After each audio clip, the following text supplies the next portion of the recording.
totally unprepared that any country could have been. Uh-huh.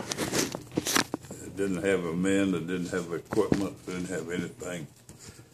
And it had a total of 128,000 men.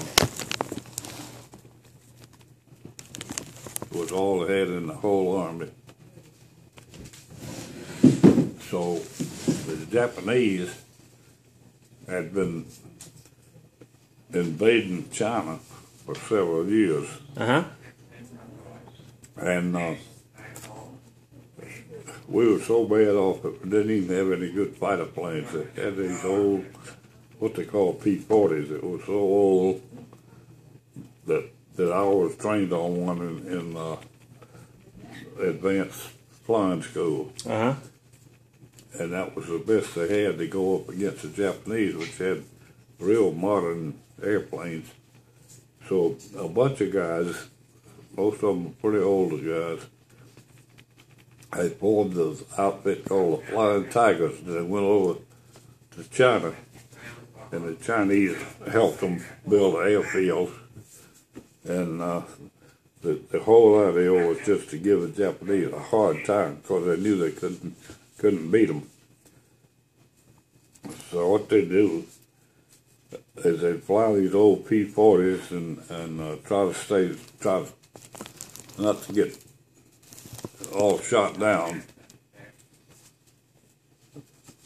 And the Japanese could come at them with their modern planes and shoot them down. So they tried to stay away from them as much as they could. But Mm-hmm. at night, they would go over to Japanese airfield, and they were real short of bombs and ammunition and everything else.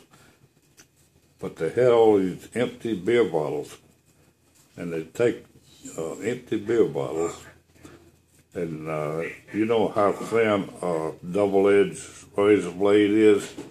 It's so thin it's almost like paper. Uh-huh. Take a double-edged razor blade and bend it almost half in two and put it down in the neck of that empty beer bottle. Mm-hmm. And then they go over and fly over the Japanese airfields at night and throw out these empty beer bottles with the razor blade in the neck of them, and it make a whistling sound just like a 500-pound bomb coming down. Oh, wow. And keep the Japs up all night long, because they didn't know whether it was a real bomb or not. And then once in a while they get a shipment of real bombs, which is just enough to keep them on the toes, you know, and thus they had to do something. Oh, wow. And the other thing that they did was the Japanese are very, I don't know, dignified or whatever you want to call it. But the worst thing, the most undignified thing that a person can do in Japan is to pass gas. I mean, if anybody did that, boy, they were just absolutely disgraced. Oh, wow. Here on, in a bunch of people. And so a bunch of American chemists got together and they came up with this chemical formula that smelled absolutely awful. It smelled just exactly like somebody had got something on their foot. Uh-huh.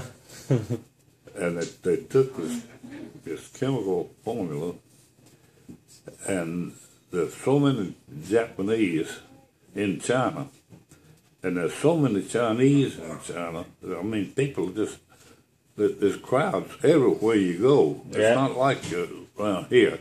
Right. So you're always going to be in a crowd, and especially when the Japanese is getting a military formation and march. Well, the American chemists got this formula and gave it to all of those kids in China. And every time these Japanese would come down the sidewalk and get close to these little kids, the kids would slip this formula onto the uniform. And the Japanese would go marching on down the road, and then they'd smell this horrible smell. It was called Humi. Humi. Yeah, that was the name of it. But they did that the whole war.